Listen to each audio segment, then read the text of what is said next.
Reality at Dawn by Sri Ramchandra. Chapter 1 Religion. The quest of mankind, ever since its birth, has been to worship God, to unravel the mysteries behind outward appearances, and to grasp the fundamental truth. This is the genesis of religion. The worshipper has before his eyes the eternal bliss of paradise, or some similar view, which he aims at as his final approach. There have thus arisen religions in the world with their prescribed forms and rituals based upon the personal, practical experiences of their great founders. But after the lapse of thousands of years, when the entire surroundings have changed and the life has undergone a radical transformation, the same old forms and principles are being adhered to.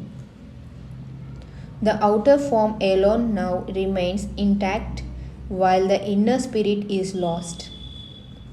The result is that the vehicle of religion has become hackened.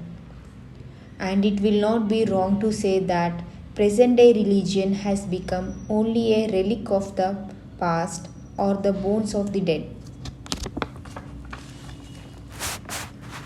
We have really buried true religion in the grave.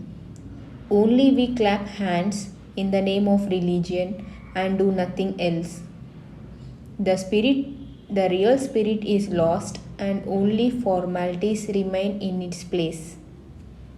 Outward forms and rituals are the only things that remain open to view, which are followed with extreme orthodoxy and tenacity without even the least touch of reality. Our faith in reality has thus diminished to the point of extinction. It is rather twisted into forms and rituals alone. Gradually, it degenerates into bigotry and prejudice, which has unfortunately become the permanent feature of present day religion. Our blind faith in formalities keeps us in the dark regarding reality, and unconsciously we develop within us a feeling of hatred against those who believe in other forms and rituals. There are consequently jealousies and quarrels among the followers of different religions. India has achieved political freedom, but self dependence or the freedom of the soul is still wanting. The main obstacle is the want of capacity for a broader vision and free thinking. The whole atmosphere is surcharged with prejudice and rivalry. The entire structure of society and culture rests on the same foundation. Sectional jealousies are the main cause of the downfall of our civilization. There are at present no less than 3,000 castes in India, each forming a distinct unit. These castes were originally the different guilds of workers and artisans organized in order to solve the question of the division of labor. But today, each guild tries to cut off itself from the rest of the community, forming a separate independent unit and harboring feelings of hatred and jealousies towards the other.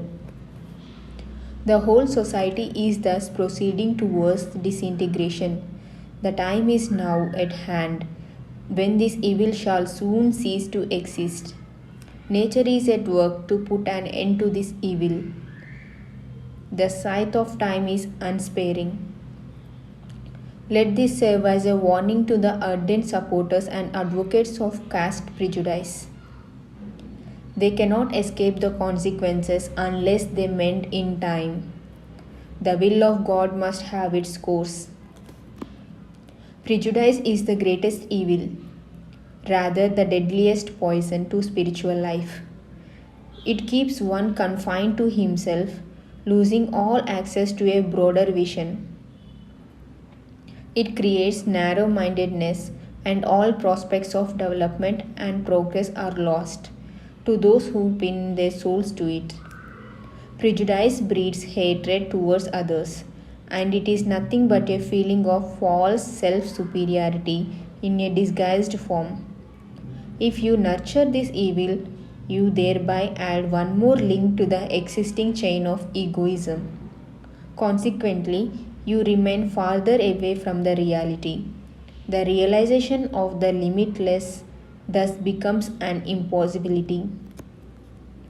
Universal love, the very fundamental basis of religion, having disappeared altogether, religion, which was generally considered to be a link between man and God, has now become a barrier instead. If we keep ourselves bound fast to the particular form or a practice without a clear idea of its real significance and final approach, we are probably committing the greatest blunder. God is not to be found within the fold of a particular religion or sect. He is not confined within certain forms or rituals, nor is he to be traced out from within the scriptures. Him we have to seek for in the innermost core of our heart. There are various conceptions of God. People look upon him differently according to their capacity and understanding. The most commonly accepted conception of God is eternal power. But the philosophic view goes much beyond and includes the idea of Nirguna Brahman or indeterminate absolute, which is above all multiplicity and distinctions.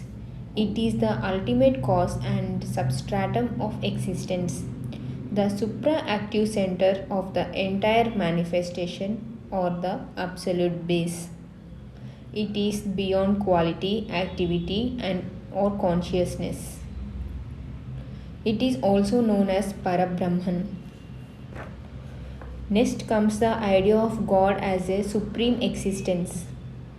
We see the universe with all its diversities and differentiations, and we are led to believe in its creator and controller. We call him Ishwar or Saguna Brahma, determinate absolute. We think of him as a formless eternal existence which is omnipotent and omniscient and possesses all the finest attributes. He is the efficient cause of the world, and he is also its preserver and destroyer.